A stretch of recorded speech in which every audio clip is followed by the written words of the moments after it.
Hey guys, Mrs. B here. I'm going to talk you through synthetic multiplication.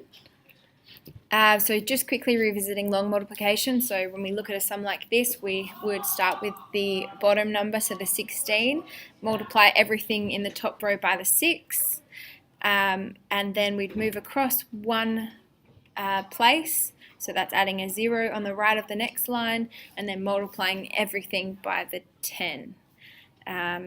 And then we would add those two columns together to get the answer.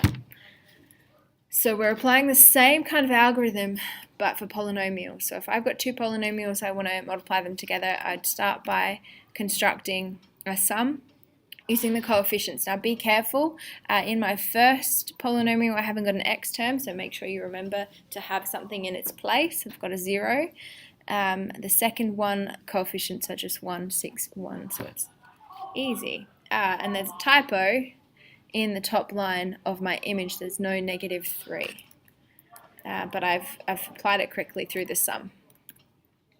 So I start by doing the exact same thing as before. I'm multiplying with that 1 by everything in the top row. So 1 times -3, 1 times 0, 1 times 4, 1 times 2. Now I'm moving across one place, so I've got an initial 0. Then 6 times -3 gives me -18, 6 times 0, 6 times 4, 6 times 2.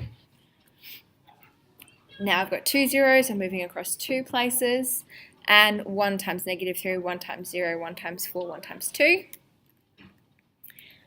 Now you'll notice the only way that this is different to the previous multiplication is if I got, say, the answer in the second line, -18, with regular multiplication, I would carry that 10 across into the next column. For synthetic multiplication, we don't do that. So whatever your answer is for the multiplication, there's no carrying across columns at all. So we add them together, and we get our coefficients of the answer.